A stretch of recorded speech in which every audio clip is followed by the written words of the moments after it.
Corporate Communications Isaac Okorafor, while making the clarification, noted that the bank has not prohibited the acceptance of foreign currency cash deposits by commercial banks. He further explained that only electronic funds transferred into domiciliary accounts can be transferred, while only cash deposits can be withdrawn in cash as well.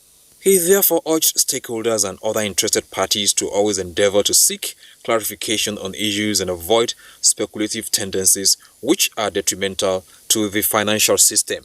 In another development, the Nigeria Customs Service has said it is on course to improve its revenue collection and aid trade facilitation to complement federal government's effort to strengthen the economy.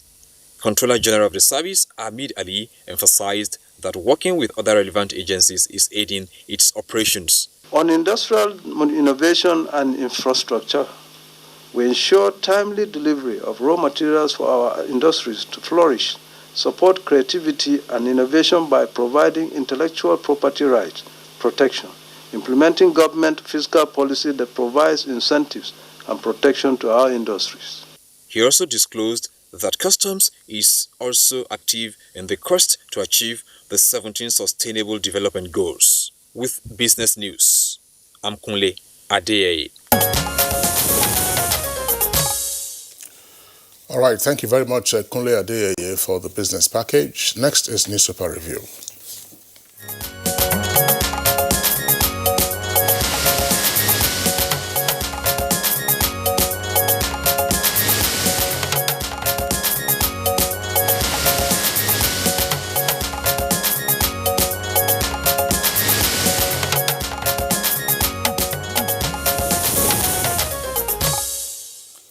And let's welcome Bayo Ataibi. Bayo, good morning and welcome. Thank you, Kira. Good morning. Good morning, Kinsley. Good morning, Nigeria. Good to see you. Thank you. Hope you had a pleasant weekend. Yes, I did. Okay. All right, let's begin the review for today with the Daily Sun newspaper. The Daily Sun, just on the right-hand side of the nameplate. APC Governors Forum writes Akonde, calls party Trojan horse under Oshomole, accuses chairman of being dictatorial. Security beefed up around national chairman's Benin residence over bomb threat. The story is on pages 4 and 6. Biles, now, my deputy has no forgery case. Governor Diri of Bayelsa State. The story is on page 42. Now, the lead story on the Daily Sun newspaper. Governors to appoint CPS in Senate's police master plan, with a rider, state police to be independent. It's on page 6. Now, Enugu Airport, fresh fears over reopening date. Abuja, Lagos airports get CAT3 ILS. That's on page 40. Ramadan, Sultan directs Muslims to look for new moon. That's on page 12. Catholics to wear black on Ash Wednesday over insecurity. Federal government incapable of protecting Nigerians, declares bishops. Well, it's on page 40. Yeah, so that's all about it on Daily Sun newspaper for the front page, headlines. Okay, well, let's take a look at the Nation newspaper. The Nation newspaper above the nameplate says, begging, not Islamic, says Emir Sanusi, and ruler cautions on Almajiri.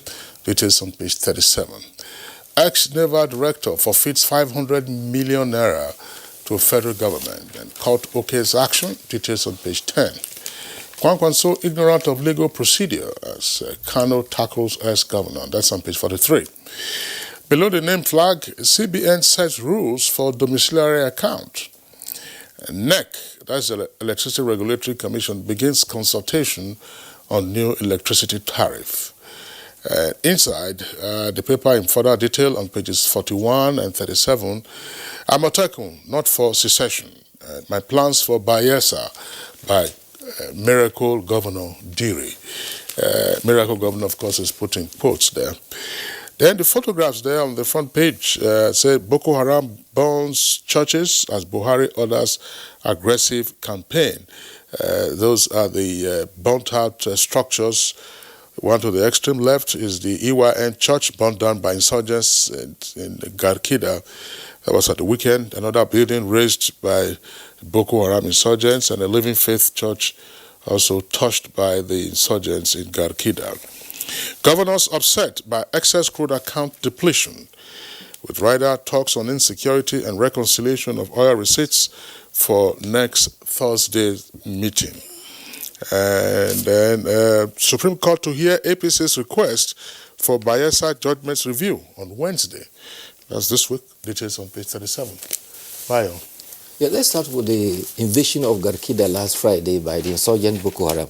President Muhammadu Buhari says that the terrorist Boko Haram will continue to face the combined power of our military until they give up their mistaken ways. He was reacting and sympathizing with persons in Garkida who saw 7 trucks of insurgents and motorcycles invading the town on Friday.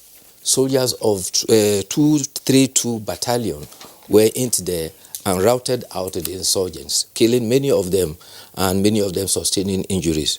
2 of our compatriot soldiers lost their lives in the battle. Meanwhile, the president says that in no distant future, Boko Haram will be decimated and we'll see an end of them in weeks coming.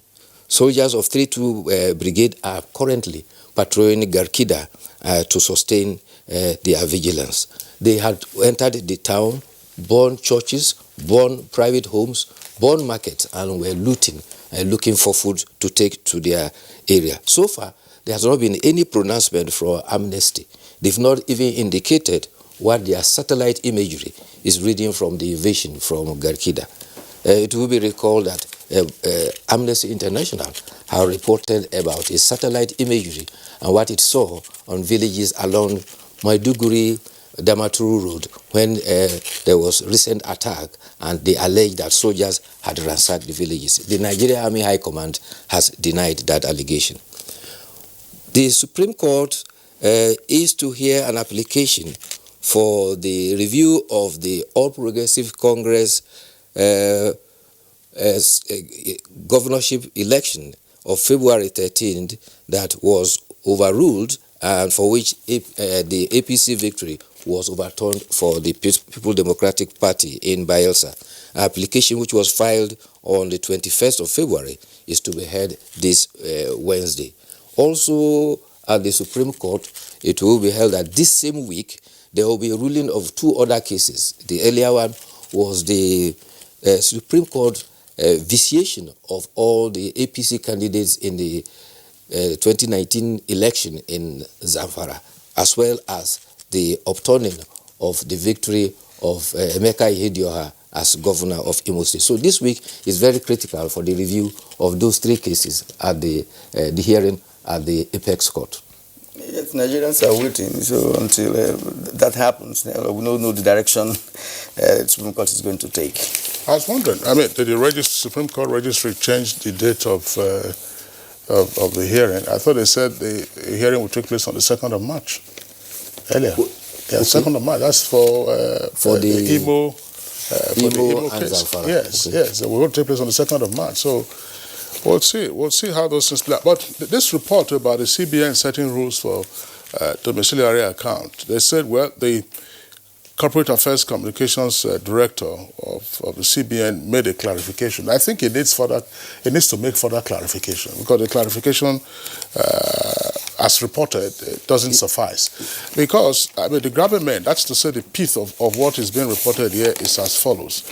It says that only electronic fund transfers into domiciliary accounts can be transferred from such accounts, while cash deposits into such accounts can only be withdrawn in cash also. So there are 2 modes of feeding domiciliary accounts. Yes. Either you pay cash into it or by electronic transfer. Now, so which electronic transfer is it referring to? Is it electronic transfer? Say you go to a bureau de change operator, who makes a transfer from his own account electronically into a domiciliary account, or you just buy cash from him, dollars or pounds or euro, and then you go and pay. That's cash. Mm-hmm. Domiciliary, or is it when you earn dollars or somebody sends money to you from abroad that will be regarded solely as electronic transfer, funds transfer. That clarification is necessary. It's required. My simple understanding of what the clarification is that domiciliary account is a foreign currency account, either in dollars or pounds sterling or whatever. Now, my understanding of it simply is that if you had paid foreign currency into that account physically, you can withdraw physically. You can withdraw by electronic transfer. If, however, you paid funds into the account by means of electronic transfer, you use the same means to withdraw from that account. That is my simple understanding of it. But like you pointed out, it can be very ambiguous. It's a little bit confusing. It's a little bit confusing. And one would also like to ask why the sudden change. Is it a regulatory measure or something? And what does it intend to achieve by so doing? Because if you bring about such changes, it is believe that it's going to yield a result. So what is the target? What is the target of central bank? By so what is the objective, what is the purpose of a domiciliary account? Because here it's saying, let me take it again. I'm sure that these bankers would have a better understanding of this. But it says only electronic fund transfer into domiciliary account can be transferred from such accounts. Can be transferred. What is the purpose of maintaining a domiciliary account? And how do you feed a domiciliary account? One, by electronic fund transfer. Two, by cash. So it is not as if you don't have a transaction, assuming you have a transaction, and you need to wire the money to a designated account outside of the shores of this country, and you had fed the account with cash. What he's saying is that that transaction is not possible. I think that what the central bank is striving at is to ensure that we do not transact business within Nigeria in foreign currency. That's another angle to it. Because if you have to make payments via electronic transfer locally, you are buying something, you want to pay with dollars or euro, as case maybe. I think that's what they're trying to avoid. So we don't transact. No, Kira, let's have a simple. I want to order books, for instance, from Amazon or some other, books. I didn't say book. That's right. And the books probably worth, just again, by way of example, $300 or $500. And I had money in my domiciliary account, with part of it cash, part of it maybe electronic transfer. And I said, okay, I want to transfer $300 or $350 to Amazon to complete that particular transaction. From what I'm reading now, it appears that, okay, assuming I had $200 in cash, and then maybe the balance of $100 electronic funds transfer, I would not be in a position to wholly transfer $300 to Amazon to enable me buy the books. Yes. From what I've read, that is interpretation. That's what I'm saying. They want to avoid internal transaction in Nigeria with foreign currency. That's what I think. The central bank must have intent. But from the example Kingsley has given, it simply means that since that money you have in your domiciliary account, if you had paid in by cash, then your transaction has to go by cash. If it is by electronic transfer, similarly, you can only transact by electronic transfer. That is my ordinary understanding of it. That's right. That is another story of the governors to appoint CPS in Senate's police master plan. So I don't know. Have you read the story? Well, it's interesting. It's part of the developments looking about the police and giving authority to the Commissioner of Police. The contention now is that the Commissioner of Police does not have authority unless he gets orders from headquarters in Abuja, and therefore that is becoming an obstacle. I think it's part of the politics because, look back, just about 3 years ago, kidnapping was a big problem in Lagos. You remember 2 secondary schools that had kidnappers visiting them. What did the governor do?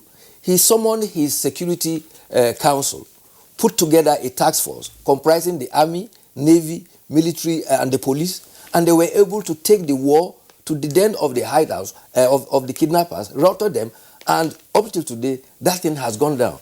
They didn't have to necessarily refer to the headquarters. What I mean here is that a commissioner of police had command to tackle crime and criminality in his area of jurisdiction. So are you saying if it is beyond his control, he has area AIGs in the immediate combination of states for which he could call for support. If it goes beyond them, the governor has alternative. There's a brigade commander in every state. The Lagos example that you just Yes. stated now, Yes. did the governor require such powers to control the CP, it's the CP, to be able to achieve that? He said he raised the task force, combined task force of police and all of that. So does it require a governor to have direct control over the CP for that to happen? Because if that can happen in Lagos, why not other governors do that or replicate it in terms of fighting? I am at large why every state has a security council, which the governor chairs because he's the chief security officer.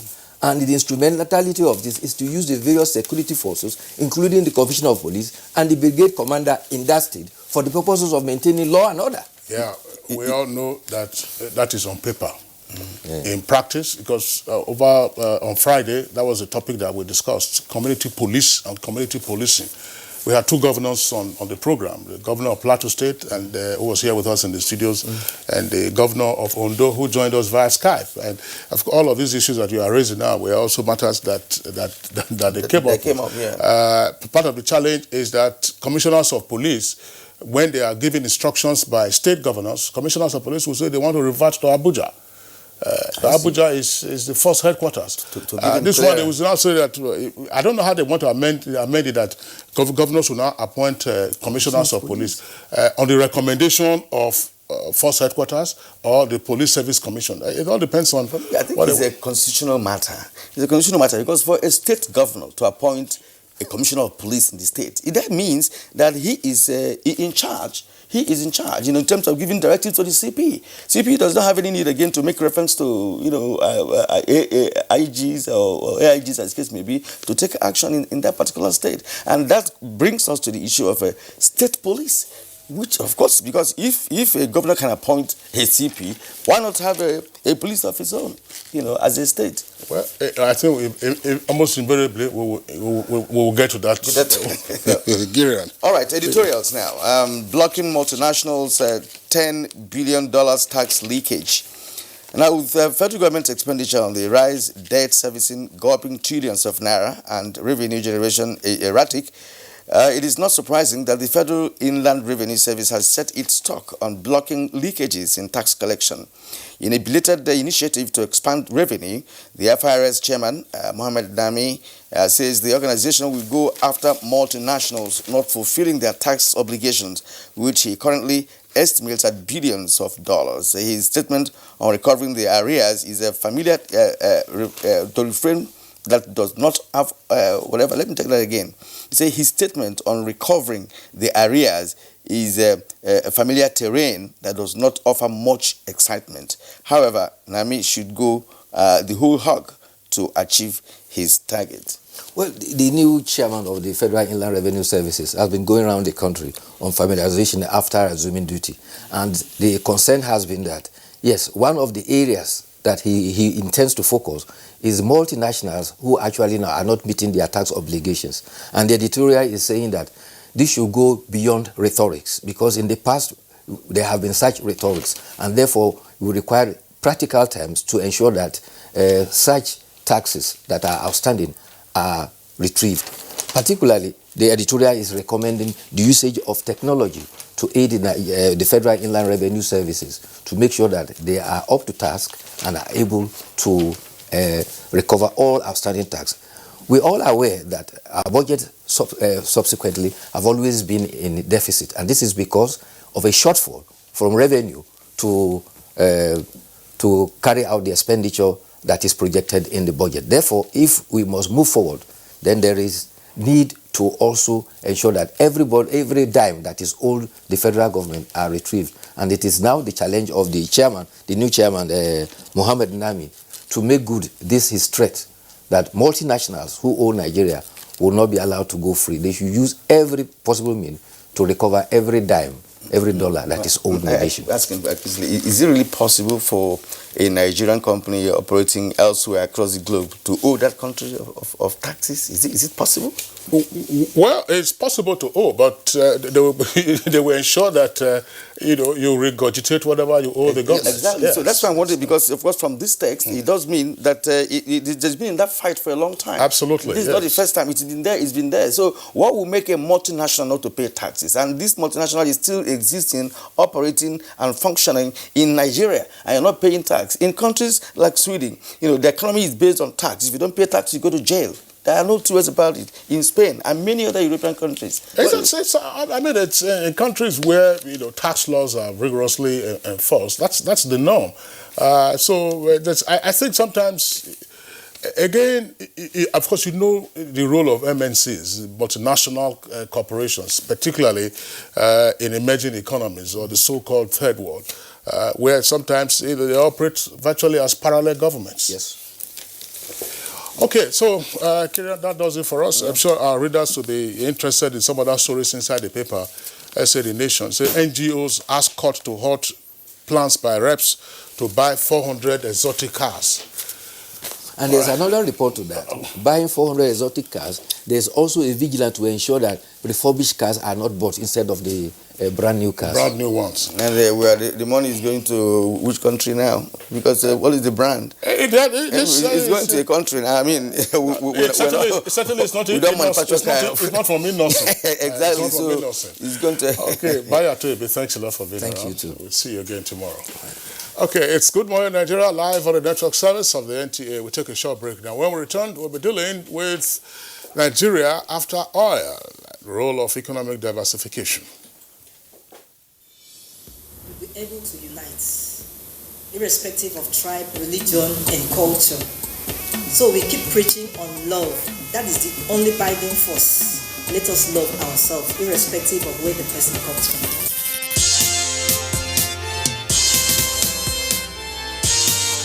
You are about to witness the commencement of the most stimulating and compelling contest on television.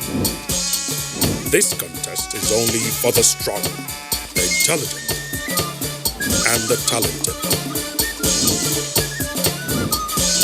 Get ready for the Unity Challenge reality TV show. Coming soon.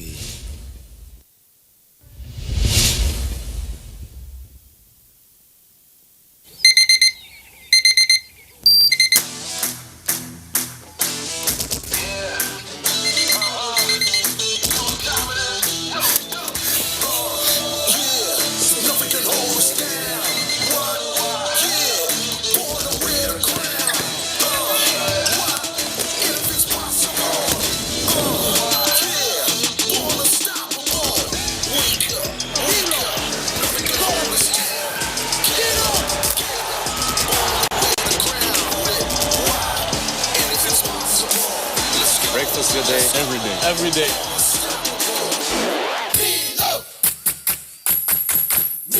Nestle, good food, good life.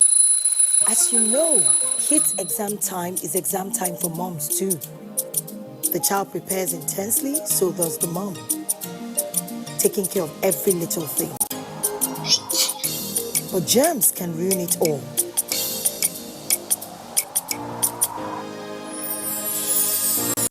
What if he falls ill on his exam day? Every single day is important for kids. That's why they need Dettol soap.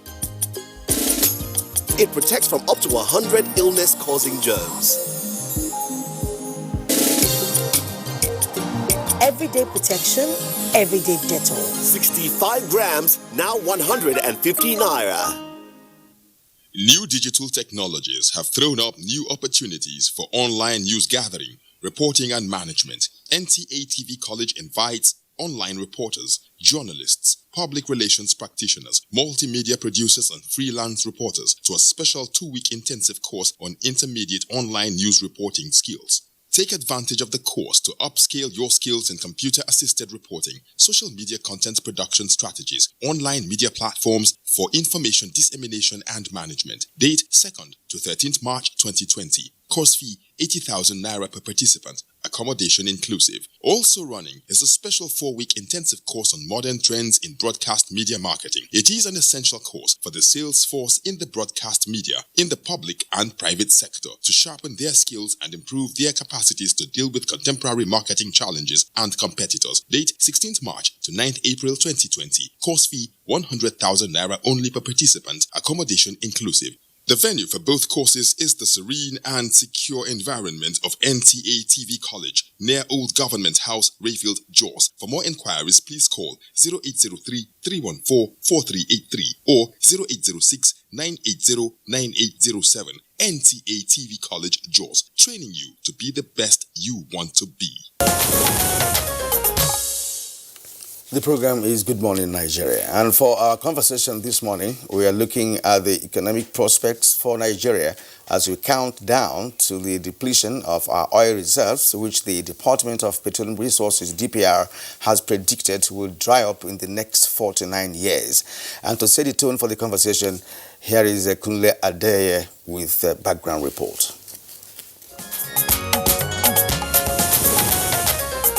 For over 5 decades, Nigeria's income has come mainly from the oil and gas sector. Other sectors like agriculture, which was the country's economic mainstay, and mining have been relegated and neglected since oil discovery. But with fluctuating global oil price since 2014, the need to diversify the economy has since dawned on Nigeria. As uncertainty beclouds the global oil market, the Department of Petroleum Resources recently revealed that Nigeria's oil reserves, which currently stands at 37 billion barrels, will run dry in 49 years' time. The DPR also advised that to achieve government's aspiration of 4 million barrels per day production and reserves of over 40 billion barrels, there is need for corresponding increase in reserves as production increases. Besides this disclosure by the DPR, some European countries that used to be oil dependent are now working on different technological projects that will enable them use electric vehicles soon. If the direct consequence of this move is that there will be a major drop in the demand for crude oil, what does Nigeria need to put in place to ensure it is not caught in the web of economic uncertainty in the near future? Is discovery of oil in other parts of the country a remedy? How realistic and effective is the diversification drive of the federal government? Do we start looking inwards and save for the rainy day? These and more questions will engage guests on Good Morning Nigeria shortly.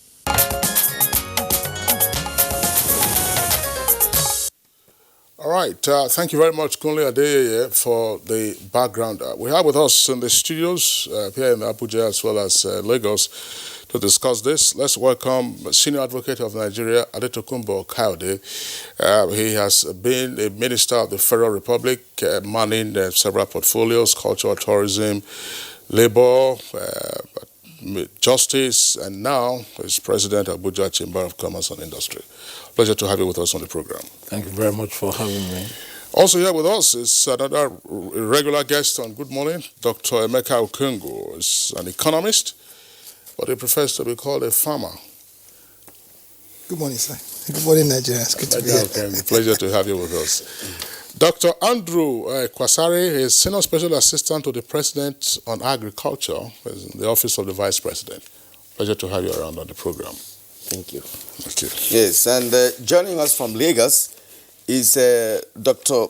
Musa Zagi. He is the Head Gas Monitoring and Regulation in the Department of Petroleum Resources, DPR. You're welcome to Good Morning Nigeria.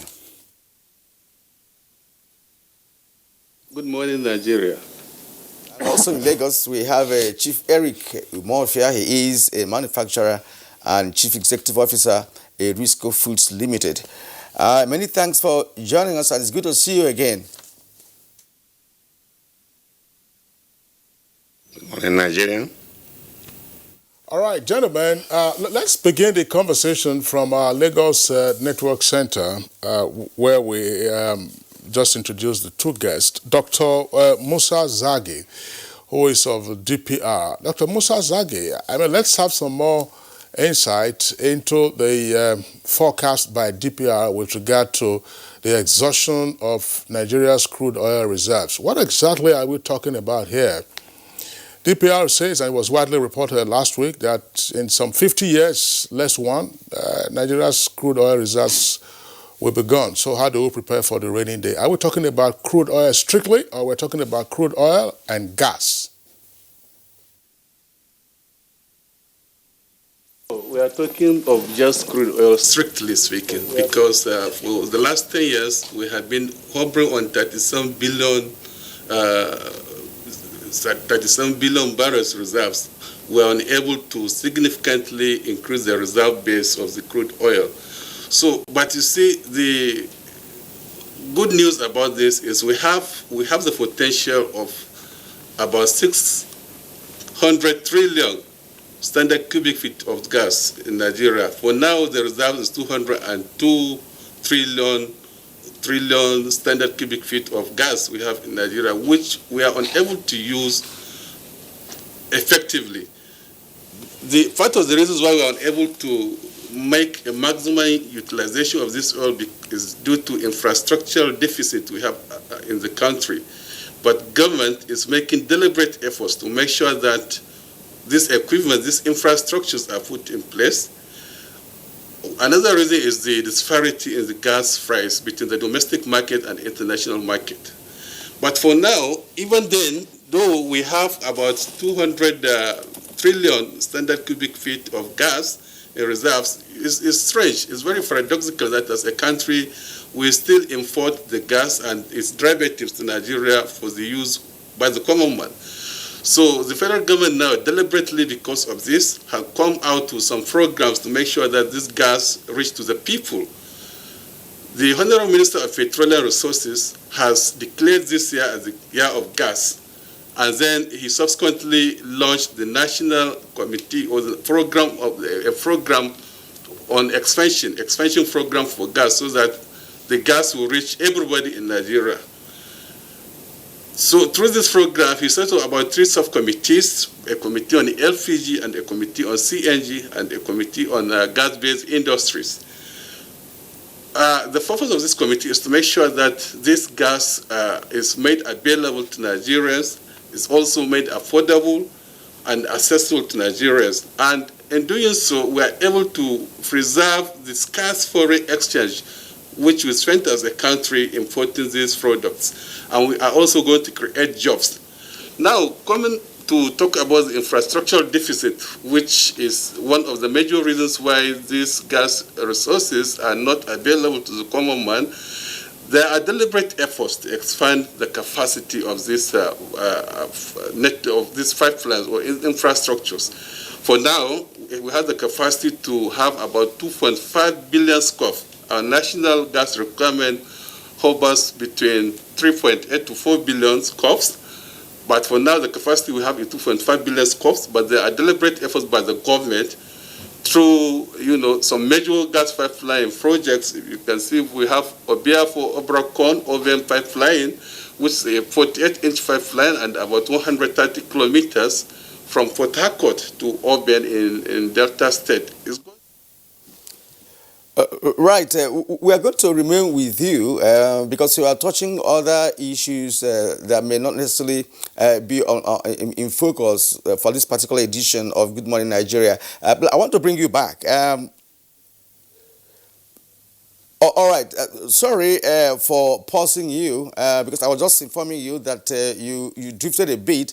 But all the same, you are in order. But let's bring you back to the issue of oil reserve. I want Nigerians to really have a good understanding of what we're talking about. Are we talking about reserve, the quantum of what Nigeria has, or the ones, if we had a good infrastructure, we ought to have? Because you have mentioned that lack of infrastructure is actually part of the reason why we have this record of about 37 billion barrels as reserve. America, for instance, has over 264 billion barrels of recoverable oil reserve, followed by Russia with about 256 or thereabouts. And again, talking about countries that could be at the same level with Nigeria, like Iran, for instance, it has over 143, and Brazil 120. These are oil reserves. Please let us understand why we have just 37 billion oil reserve. Let Nigerians understand what we're talking about.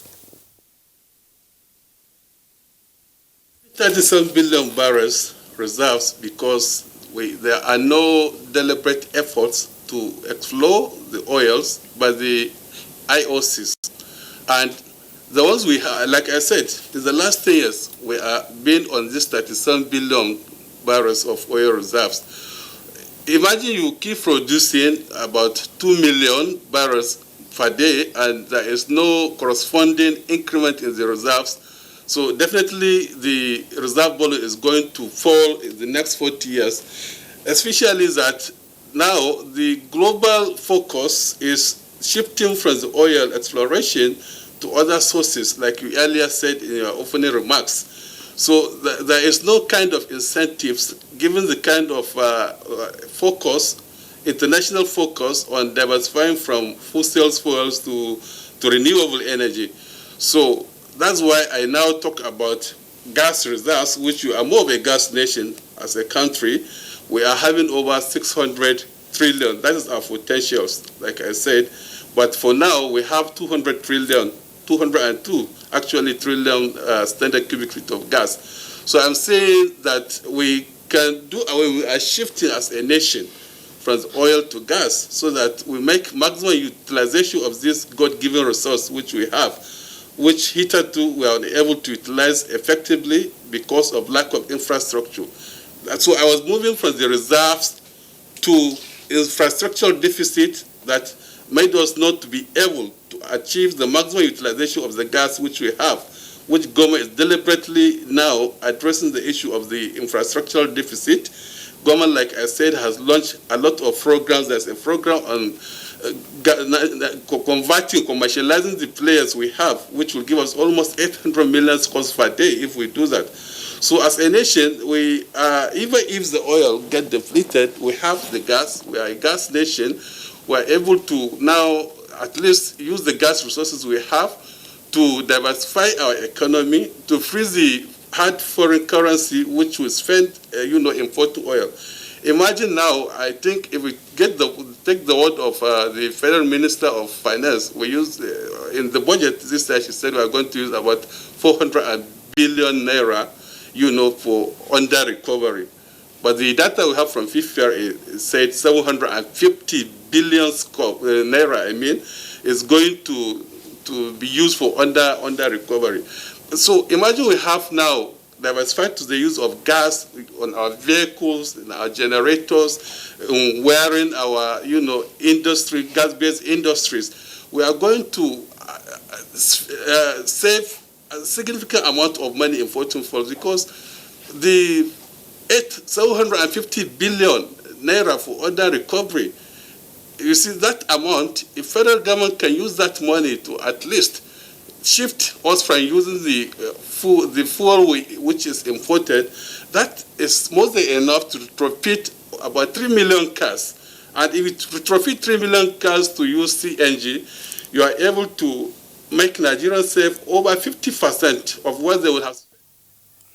All right, Dr. Musa Zage, thank you very much. We'll return to our Lagos Network Center shortly. But I bet, Kieran, the key point that needed to be established is that the exhaustion of Nigeria's oil reserves would not necessarily spell the end of what is generally referred to as the petroleum industry, because we still have gas to deal with, and there are huge opportunities in the gas industry, or in the gas sector, which we haven't started to tap yet. But let's bring in Dr. Emeka Okengu. Dr. Emeka Okengu, Nigeria after oil obviously speaks to diversification of the economy, and they need to ramp up other sectors in such a way that as revenues are dwindling from oil as we know it, other sectors are also picking up, just as you have in a number of advanced countries. Are we on the right path? Again, Kingsley, thank you. And let me, as I usually do, crave your indulgence to step a little bit aside and let's be able to put this in proper context. What was Nigeria during oil? What role did oil play in the lives of Nigeria?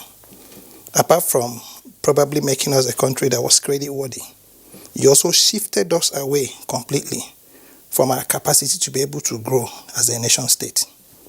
It's important to establish that, so that when we're going to be talking about Nigeria after oil, are we going to be looking at a Nigeria that was doing oil? Is that the Nigeria we want after oil? And if it is not Nigeria we want after oil, what do we need to begin to do? I think that is the focus of our conversation today. My brother in Lagos had brought out two very disturbing facts for me. One is that we are still looking at the IOCs and their incapacity or inability or unwillingness to explore for further resources has actually pegged us at where we are now. Okay, so what it simply means is that we'll make you, we'll break you. That's the message I got there. And the second message you talked about us being a gas country is an old song, like I keep singing. Now we can have all the whole trillion, billion, zillion cubic feet of gas. Until we know what gas is, until we know what gas can be, until we know what gas can do for us, we are not a country. Again, let's now look at Nigeria after oil. And everybody keeps talking about what agriculture did for us. And each time they bring that conversation, I say, yes, it's a very good conversation to actually have. What was agriculture? And what kind of agriculture did we have that made us, what you call a member or gave us a seat in the Committee of State? Was it agriculture that was based on our demands? Or was it agriculture that was fostered for us to be able to now help other people to be able to grow their industries? And this is what happened. It's important to have this clearly so that in also planning our Nigeria after oil, are we going to be going back to the Nigeria of the cash crop days where you had people who wanted our products and the moment they didn't want it anymore, now what had happened was that those lands they took to plant the cash crops they needed were lands that would have been able to make us food secure and has actually made us food insecure.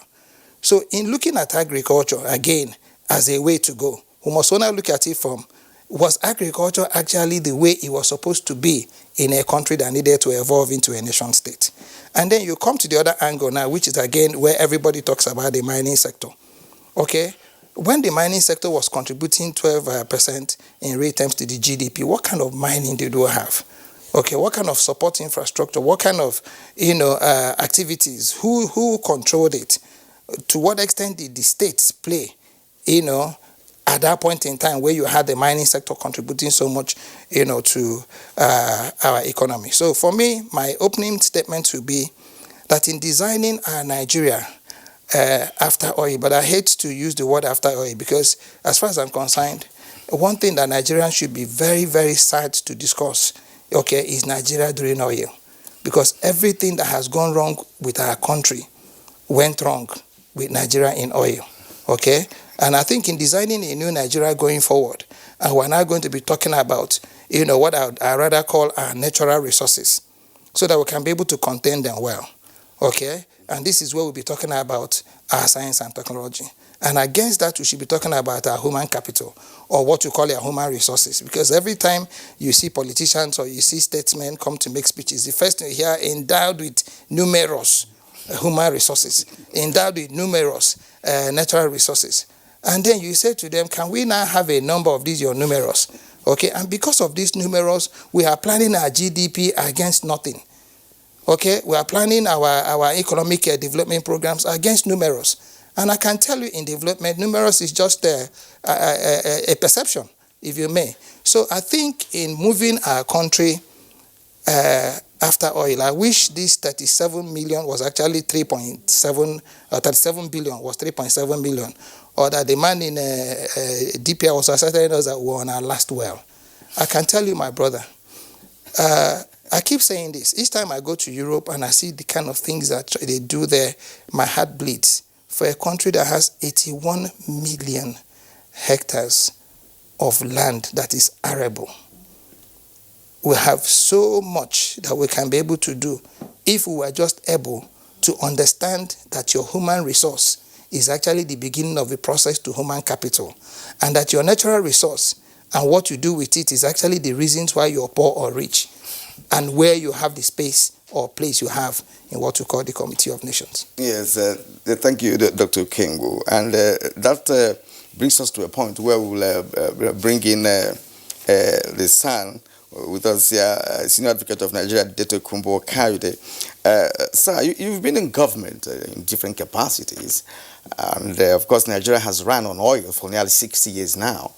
And if you listened to Dr. King, who has raised some very pertinent issues concerning governance, concerning deliverables, other sectors apart from oil. Now we are talking about Nigeria after oil.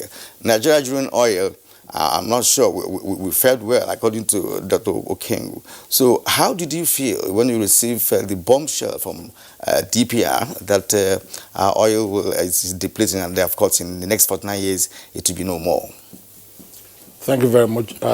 First of all, I don't think it is a news that we will deplete our resources in oil. We always knew it's a depleting resource. We always knew that. So I just this failure or inability to do anything about it. First of all, a depleting resource is a depleting resource. Let's understand that. Whether oil has been a good thing or a cause for us is open debate. We all debate this all the time. For me, I want to think about the way forward. And again, the way forward is there, staring us in the face. First of all,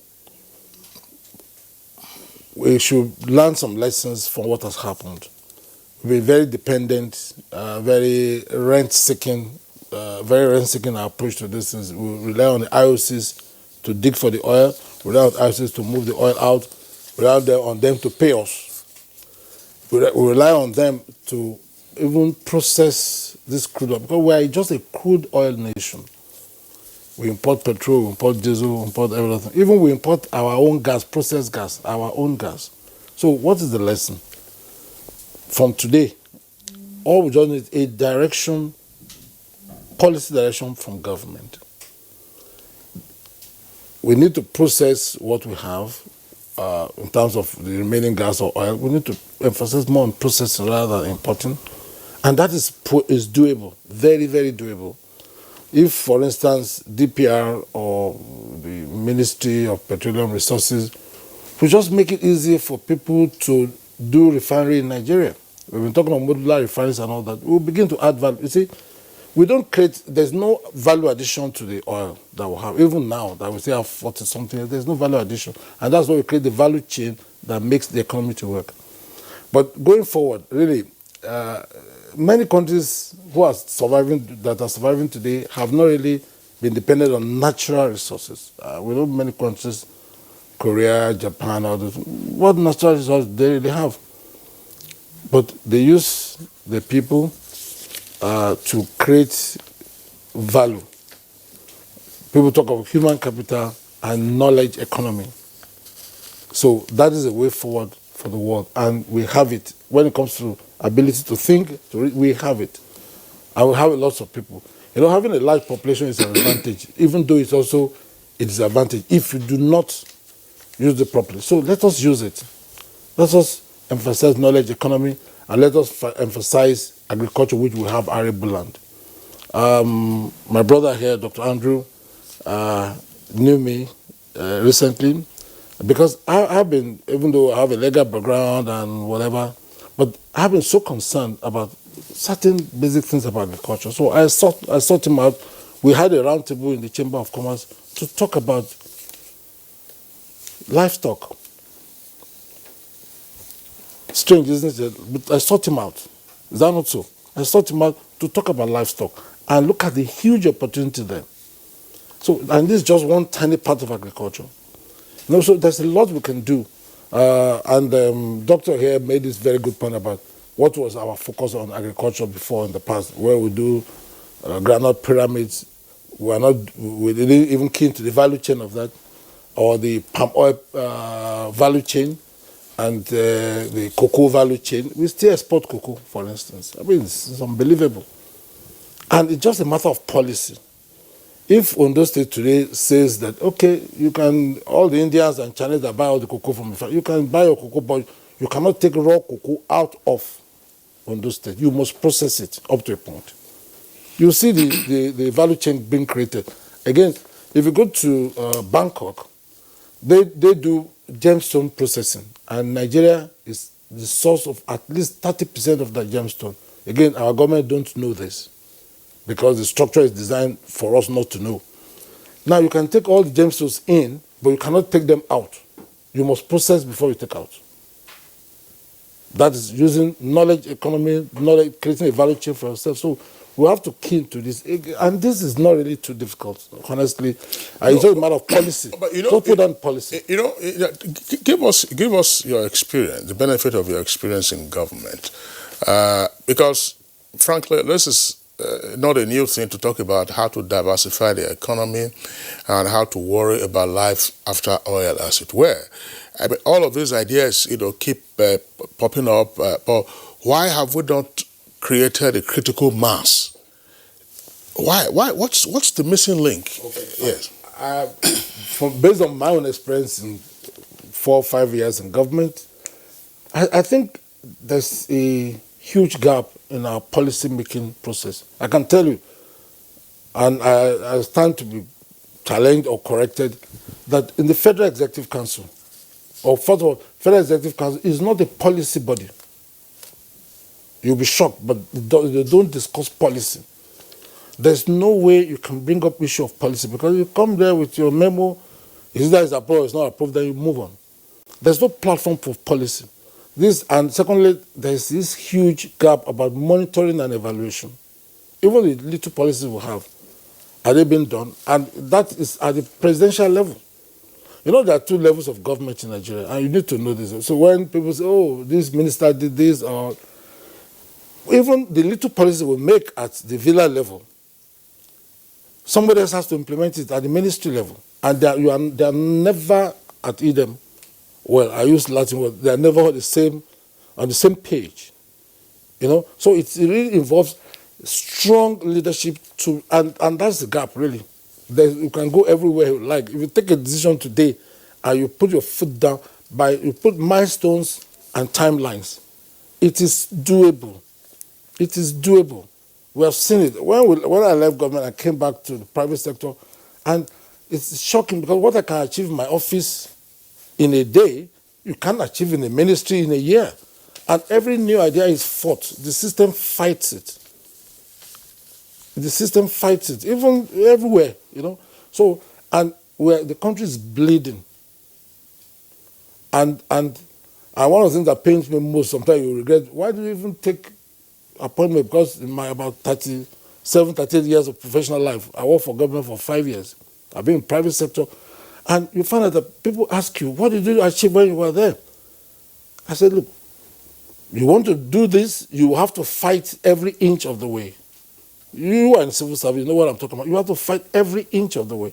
And you don't get the backing because there's no policy buy-in. And if something is pushed out, you spend 1 year in one ministry. For instance, I was in defense for 1 year. Within the 3 years before that, there were 3 ministers. So in 4 years, there were 4 ministers in the Ministry of Defense. So I just take that as an iconic example of what I'm talking about. So how does policy, even if it's there at all, how does it get implemented and ensure that it's done? I can't understand. But the points you have raised are important. Policy formulation and implementation, the major challenges that we face. Monitoring and evaluation. Yeah, monitoring and evaluation. President Obasanjo tried to set up, some monitoring and evaluation mechanism, but it didn't quite work. Kirian, you see what we are faced with here. Yes, we can have all the specification, all the claims to say we want to diversify the economy. You hear it from the top, you hear it from top-ranking government officials. But when it comes to, say, the brass tacks, getting things to work, that's part of what the SAN is referring to. But Andrew Kwasari, let's get your own experience specific to agriculture. Thank you very much for this opportunity. And I want to thank the previous speakers again. So first and foremost, I would like to again set a little bit of context here, that globally, there are fewer than 3 nations that are developed today that got developed by skipping agriculture. All nations in the world started their process of development by getting agriculture right.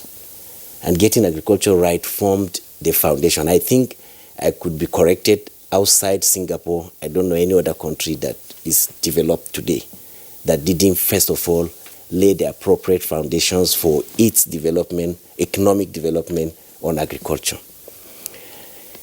Secondly, I would like to state that in agriculture, what San has just said, or generally, but let me restrict myself to agriculture because I want to make my point clear, is public. So this, and now why is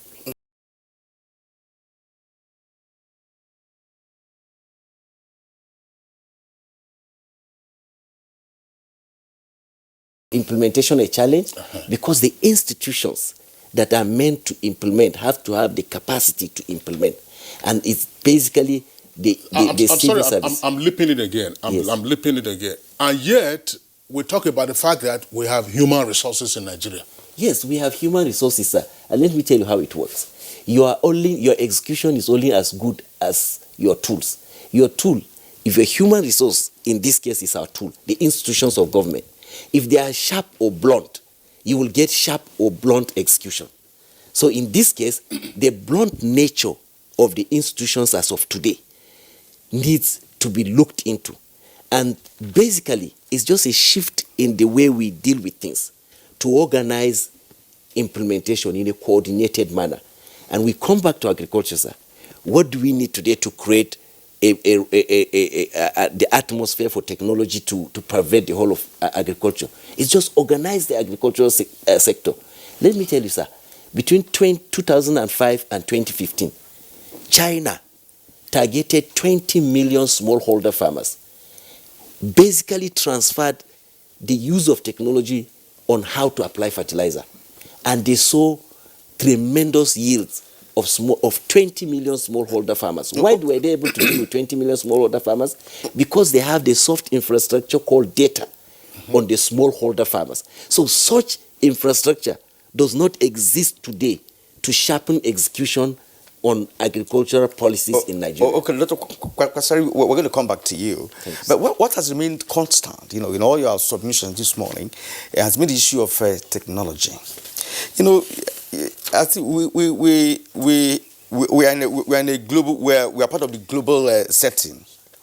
And we have discovered that, look, even when you talk about agriculture, you talk about education, whatever that it is driven by science and technology. And the point is that we are not growing indigenous technology in the first place. We are importing technologies that expire. And you need now to buy, the new ones, and all that. And with that, I'm not sure it's possible to address some of these issues. But let's go to a manufacturer who has been there for over 40 years, if I'm right. I knew him way back in the 1980s when he was doing firefighting equipment by himself. And now we're talking about Chief Executive Officer of Erisco Foods, Chief Eric Umovia. Chief Umovia, let's get from your experience what it has been all this while that you've been in manufacturing. Put that in context of what we're discussing this morning, which is, of course, Nigeria after oil. Let's hear from you. Thank you very much. Well, this is one of my best days of discussion we are doing from NTA. It's a good wake-up call. I thank you for that, both to government and to individual. Because Nigeria after oil concerns everyone, not only government. Nigeria after oil is very important, though if God is hearing my own prayers, I don't want to hear 50 years is very far. However, I want Nigerians themselves, government and we Nigerians to believe in this country and use the remaining part of 30, 40 years of oil to energize our own industries. Because oil has dealt with us. Oil has caused a lot of damage to this country. When I was small, in faraway village of Amish, I saw my father's cocoa farm, I saw my father's palm farm. But now, because since oil came, oil is like spirit, and the money works like spirit. And it works, I thought that spirit never catch a country. Nigeria is only where spirit of oil money costs spirit to the system. Everyone wants easy money. Easy money without foundation can never take you to anywhere. Even religion we believe said you should work before you have. Now, if Nigerians start now, today, I think we'll get to there. Everybody is talking about agriculture, very good. I want to remind Nigerians that what about cocoa we've been producing for many years? Any processing? No. Any manufacturing? No.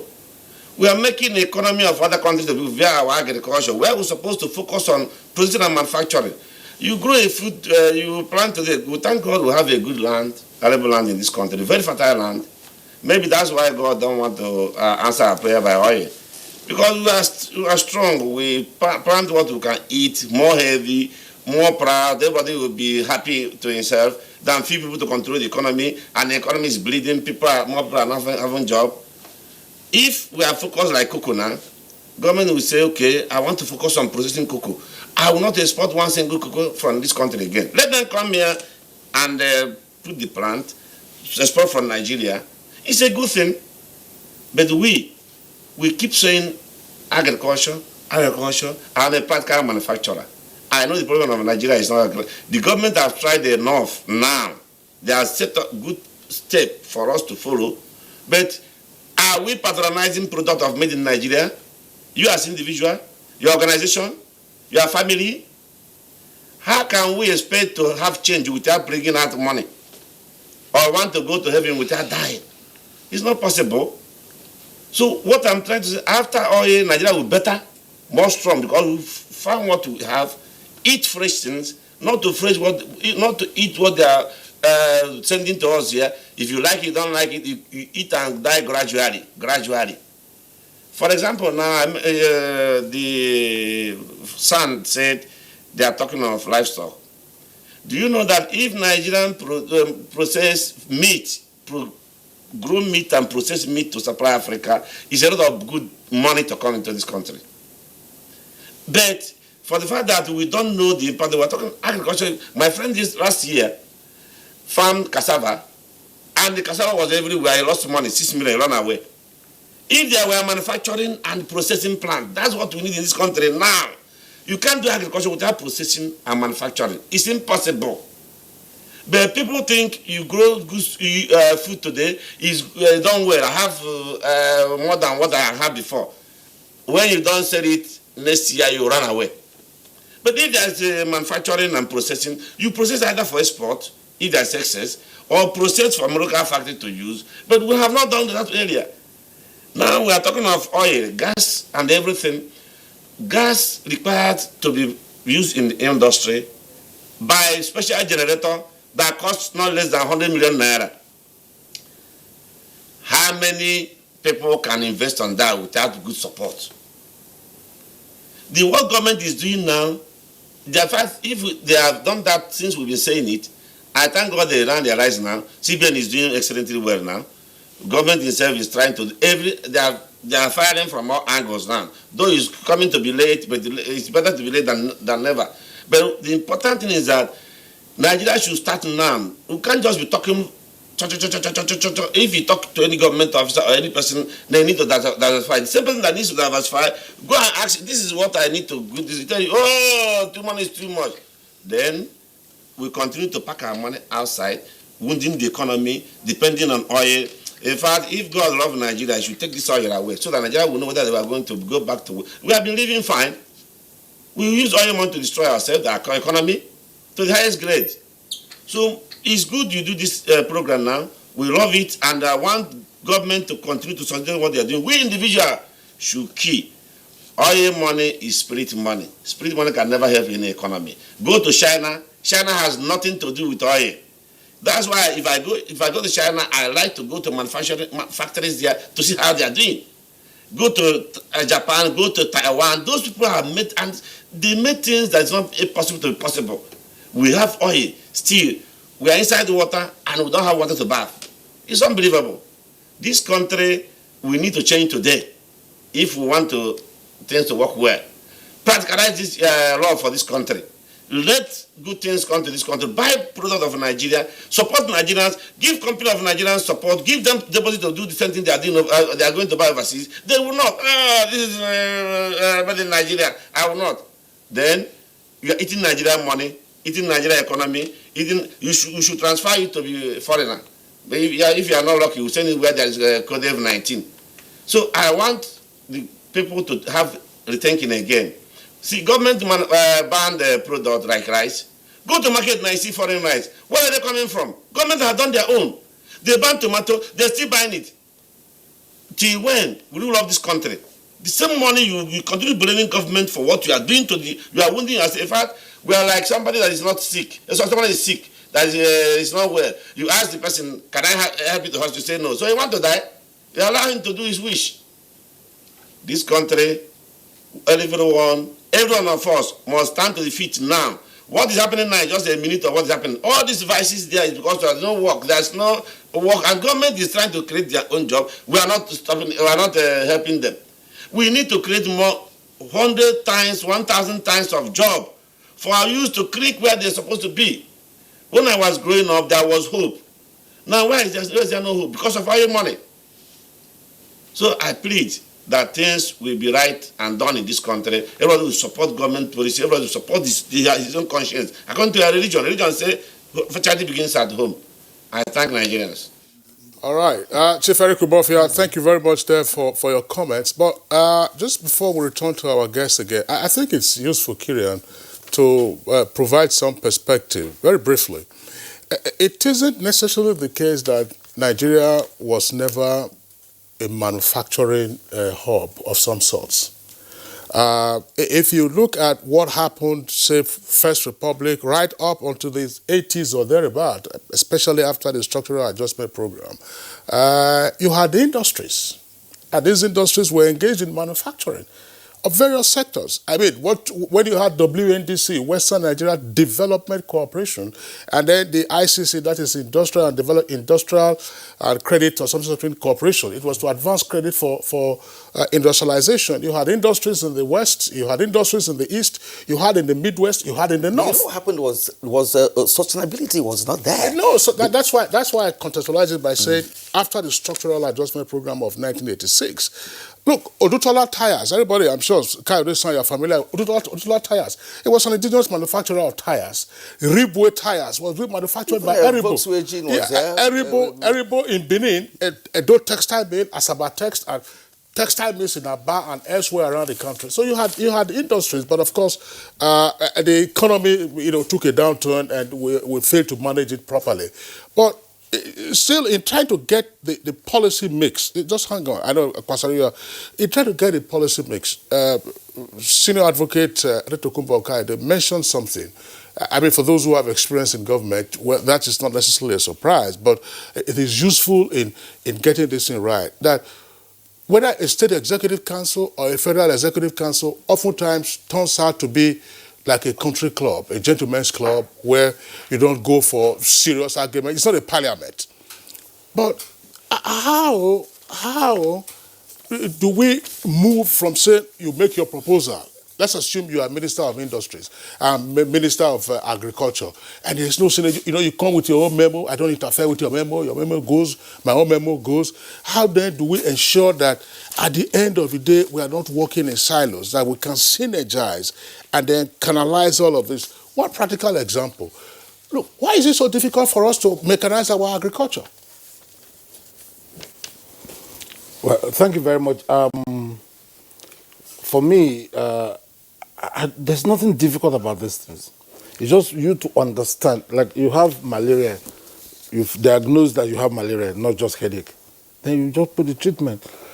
I'm not too convinced that year in, year out, the government have been able to properly understood the diagnosis and the medicine to be prescribed. If we want to talk about industrialization, which is across the board thing, whether for agriculture or any other thing, industries is key, okay? And that's the point Risco was trying to make. You must have a clear policy about this and do it. If you look at the Western region, even the North, they had a policy to establish industrial, those they call them industrial estates. Now we call them industrial parks. Just do it. Secondly, government will never run an industrial park. It will never happen. Or industrialize, it will never happen. But just create the environment and allow it to be done. And I can just tell you from my own experience as a lawyer who has been in business and who is still in business and who went through government and all that and came back, is that, you see, if, for instance, I want to set up a factory today, government will take at least 30% of my money. Government will take it. Stamp duty, registration fees, consent fees, tax, all kinds of permits. You understand? All that is putting a roadblock in my way of doing business. To be fair to this current government, they identified that the vice president made a lot of noise in the past, and a lot of effort actually, in the past 2-3 years on ease of doing business. It is an acceptance of the fact that government has been in the way of doing business. So, the way forward, just leave the road, allow business to take place, allow it to happen. People like Erisco Bumpet and everyone, I mean, Erisco... that was his product. That was his product. Yes. People like him and others want to do entrepreneurship. Young people. There's so much creativity and opportunity, but government should just get out of the way. I know the unfortunate part of it is that it's a vicious circle, because if you don't get out of the way, you keep businesses in the unofficial sector, you understand, and you cannot tax them ultimately. But if you help business to grow, they become formal, and you can even tax them. By continuing to keep business this way, they remain informal. So, again, for me, I'm very clear in my mind that it is just a matter of we understanding what we need to be doing and do it. And take a sector. Everything is sectoralized. You take agriculture. Within agriculture, you just allow the value chain to develop. I go back to livestock because, again, just to take up a risk on what he was talking about. It's a huge value chain. Do you know that why people eat pomo in Nigeria? We eat pomo because we don't have a leather industry. We don't have a leather industry because we don't have a modern abattoir system.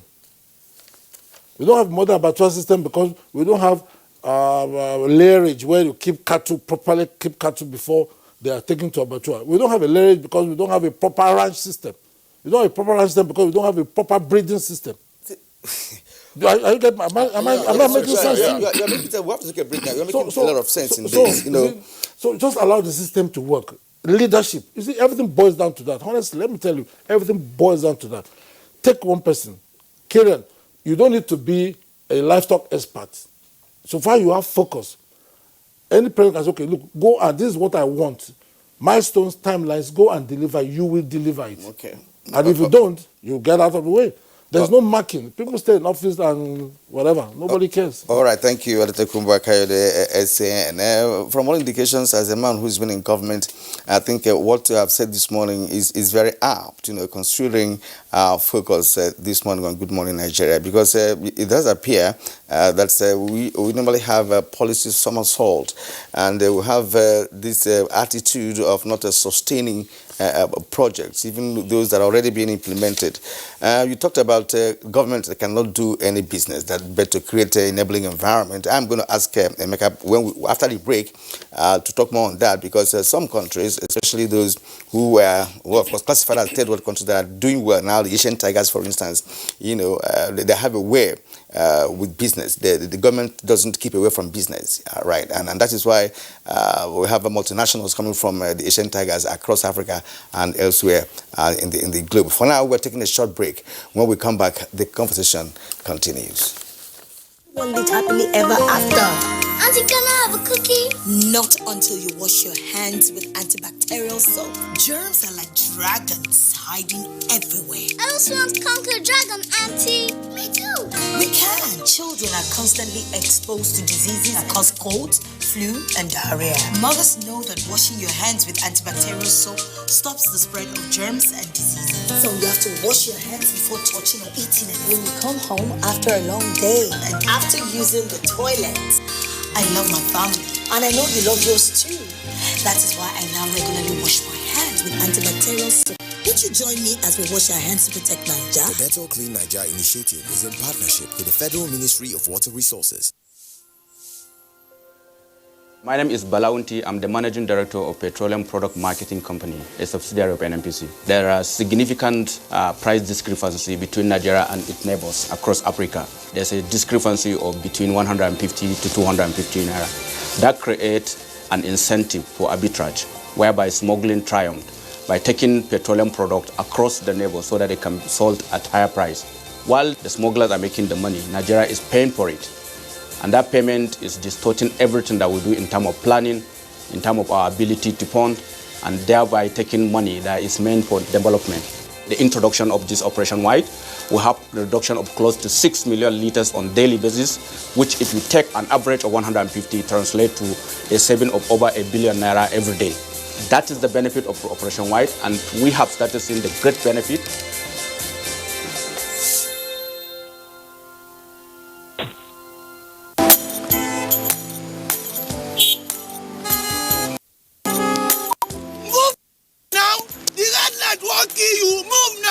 To dey disobey traffic law, they cause accidents. Me, I don't talk, say I no go dey do am again, because change begins with me.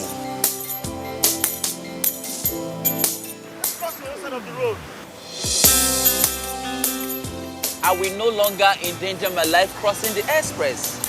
Instead, I will use the bridge, because change begins with me.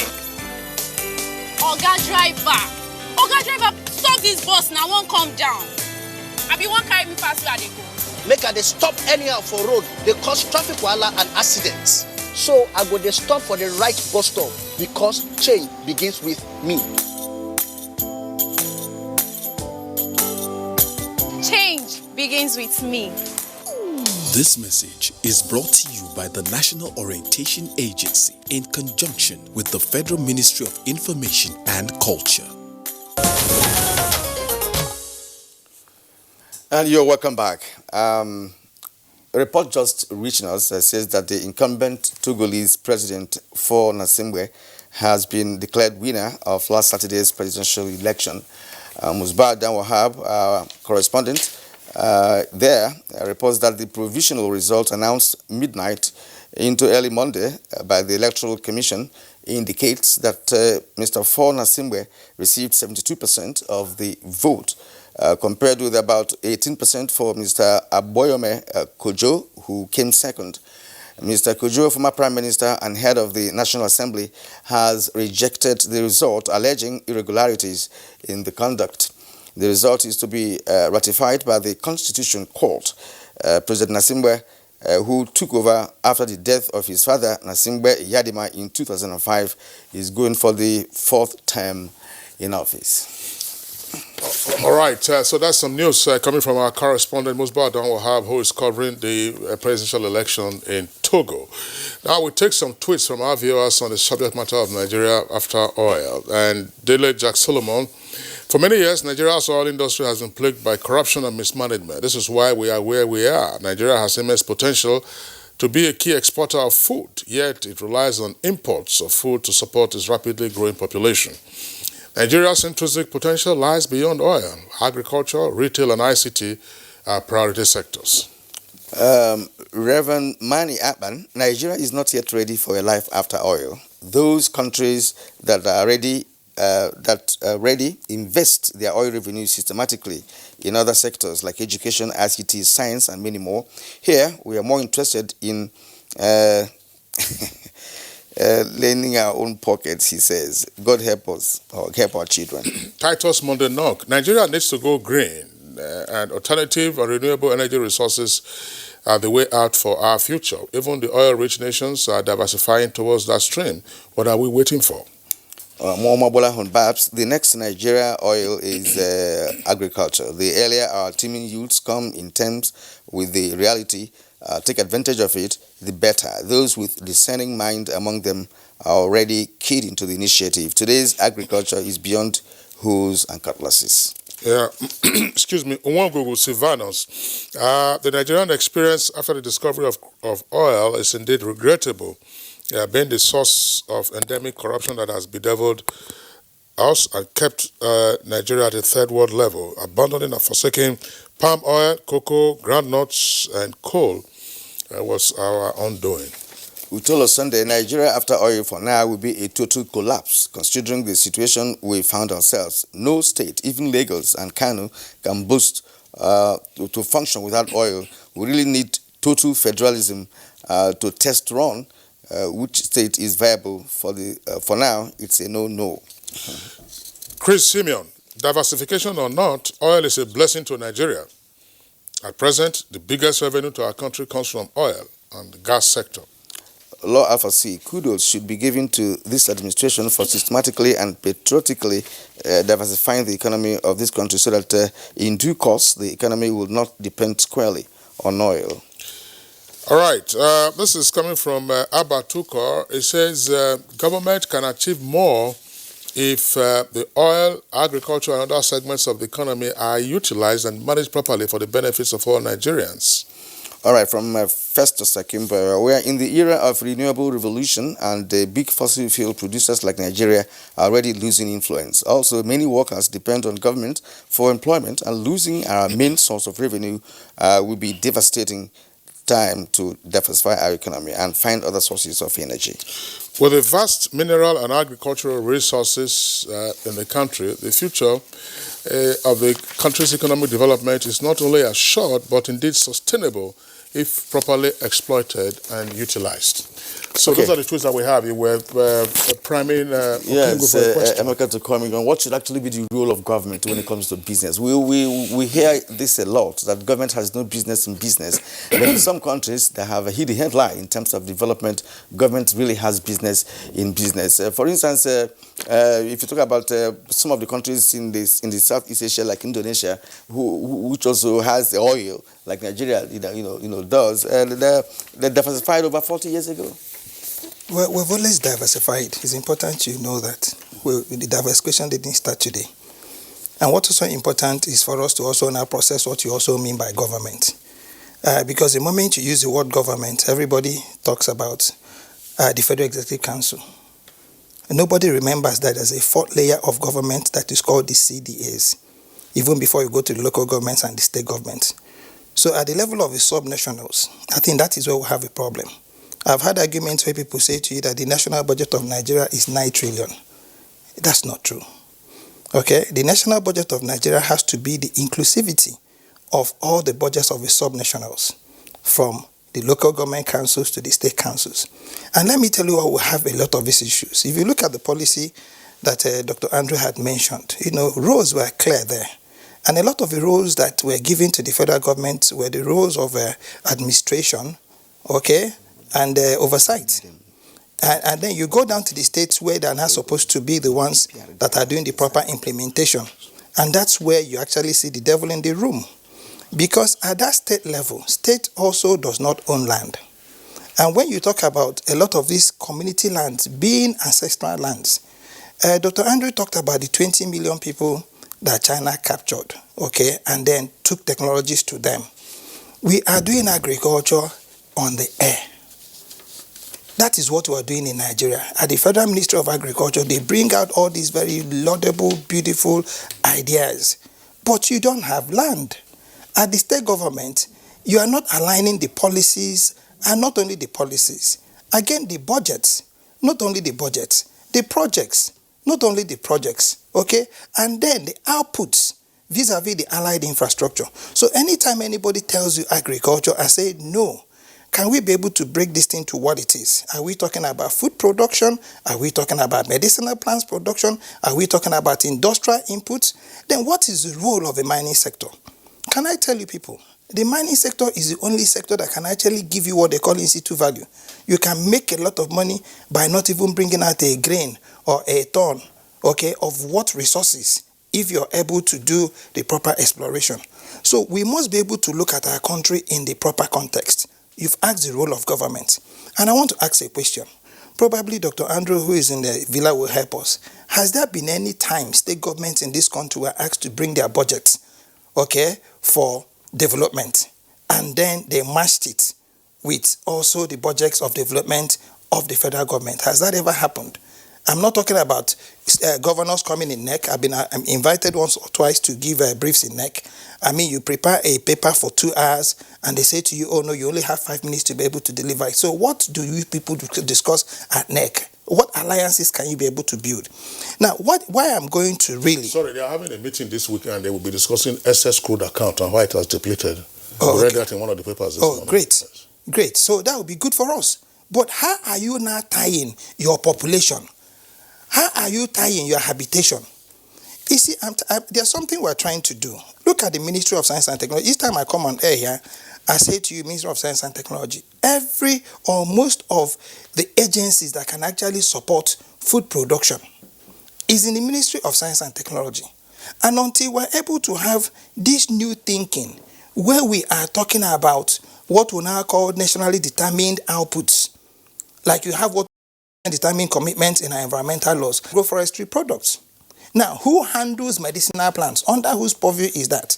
Yet we have what you have a research center they call the NIPRID that has thus far been able to develop a lot of drug streams that can be commercialized. I have this on very good authority.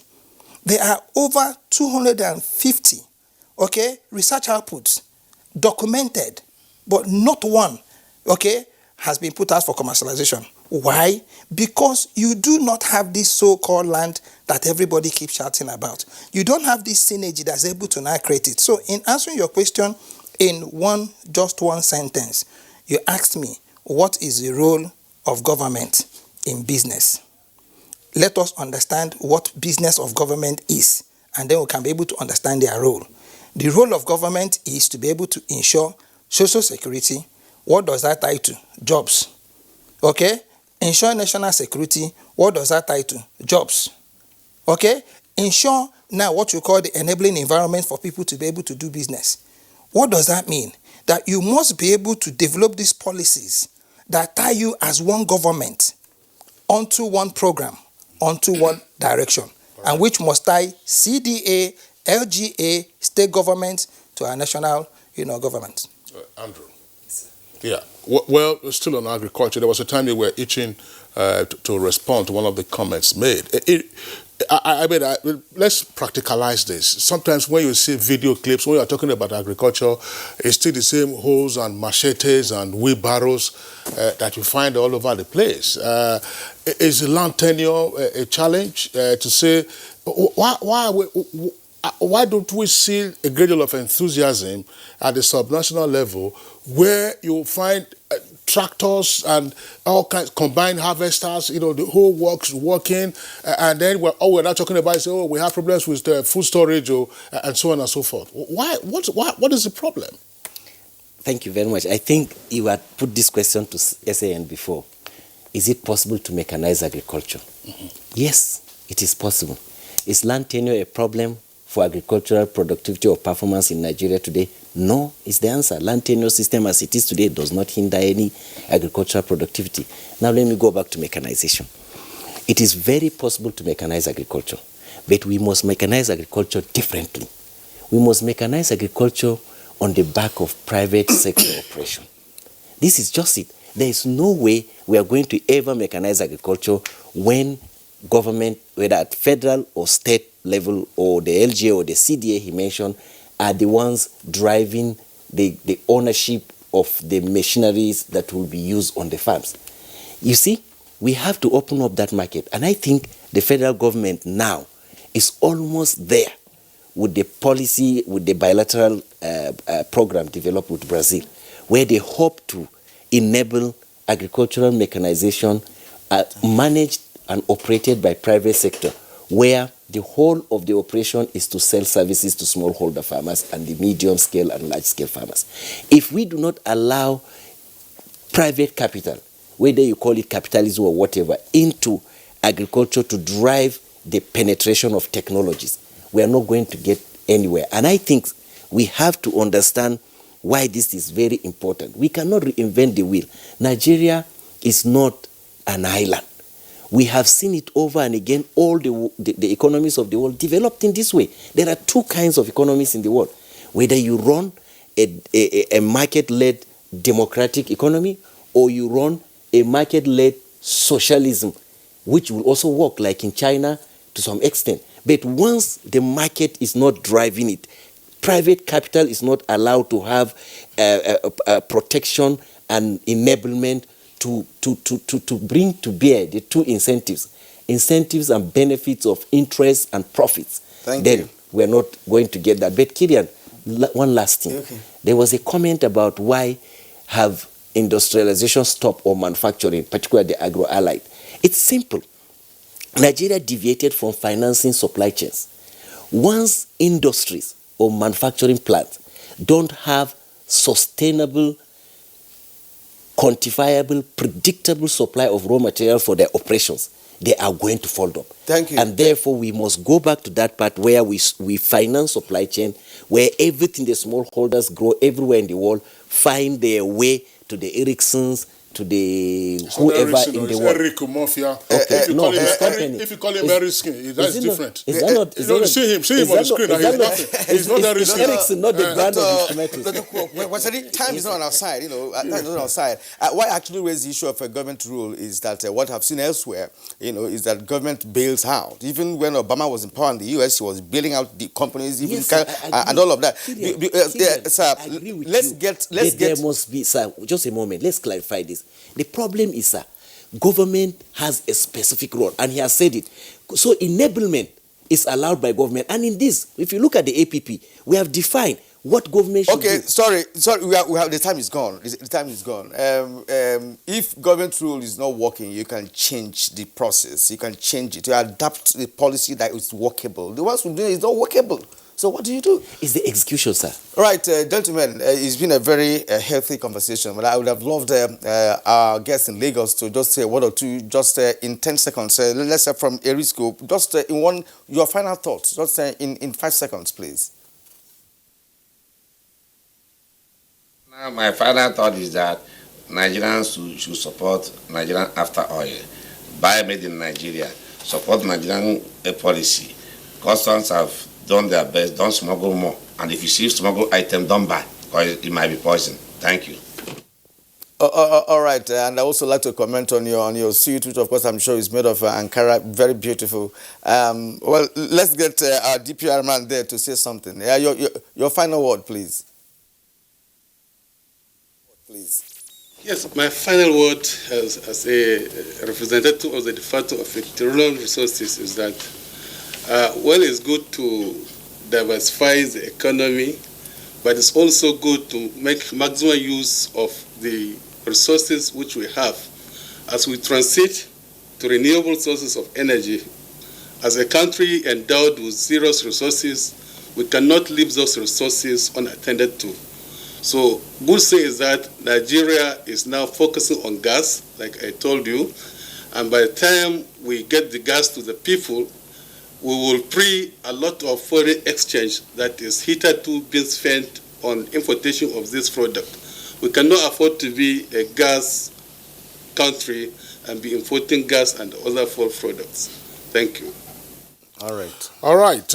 Would like to thank you. That's Dr. Musa Zagi, who is of DPR, that's the Department of Petroleum Resources. Thank you very much. You were with Chief Eric Umofia Erisco, of the famous Erisco, who is a manufacturer based in Lagos. Thank you, gentlemen, for being with us on the conversation today. We also would like to appreciate those who've been with us in the Abuja studios. Dr. Andrew Kwasare, SSA, to the President and Agriculture Office of the Vice President. Thanks a lot for being around. Emeka Okengu, also a doctor, development economist, who prefers to be called a farmer. Proud farmer. Put proud. Okay, it's a proud farmer. I've never eaten your produce, so you bring it from the gate, from the farm gate to the studio, so we can work part of it, I hope your farm is mechanized. Yeah, yes, it is. All right, thanks a lot. Adetokunbo Kade, learned senior advocate of Nigeria, former minister of the Federal Republic, and currently President Abuja Chamber of Commerce and Industry. Thank you for being with us on Good Morning Nigeria today. All right, so that does it for the first edition of Good Morning Nigeria for the week. We are back tomorrow, same time, 7 o'clock in the morning. Until then, enjoy the rest of your day. My name is Kingsley Osadolo. And I am Kieran Umar. It's been a pleasure hosting you on the show today. We'll see you again tomorrow.